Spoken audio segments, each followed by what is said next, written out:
Reaction to this verdict pouring in from across southeast Wisconsin. We want to head out to our Mike Biermeister, who is live outside the Milwaukee Public Market. And Mike, what are you hearing from there? Yeah, the big reaction that we heard from people was shock. A lot of people thought that this wouldn't happen, that the former president would be found guilty. Another big reaction we heard was worry of what's to come, especially with the election right around the corner. Now, many people were finding out on their phones. Some people we even broke the news to. Here's what the first two people we spoke with had to say. I can't believe it's real, and I'm very interested to see how this plays out with the current election upcoming. I mean, honestly, I just heard the news from you, and I laughed and smiled. This is actually fantastic news, I'll be completely honest with you. It's nice to see the justice system work for once, and it's a relief as an American voter.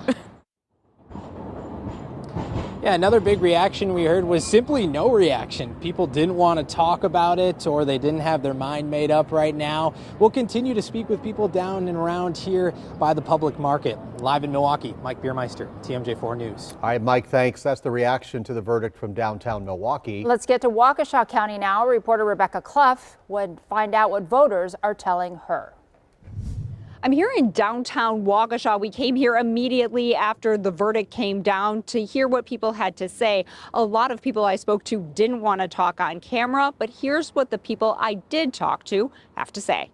I mean, I'm still going to support Donald Trump. I haven't really got dived all into what the whole verdict and everything was, so I'll do that when I get home. But as of now, my support for him still stands until I read more into it, I guess. So does him being guilty doesn't change anything? I'm sure it'll change my views on him as a person, as president. I thought he did a pretty good job, so that's really all I'll say. I'm super excited. You're super excited? Yeah, I think justice prevailed, and I'm interested to see what happens next. Are you happy with the verdict? Upset with the verdict? It's complicated, right? Because I don't know that I'm happy that things are turning out the way that they're turning out. I don't see this as Donald Trump getting justice or Donald Trump being punished for a crime. I see this as the people of America being split farther apart. Some of the people who I spoke to who didn't want to go on camera said they don't like to get involved in politics, so they didn't want to give their opinion. Reporting in Waukesha, Rebecca Clough, TMJ4 News.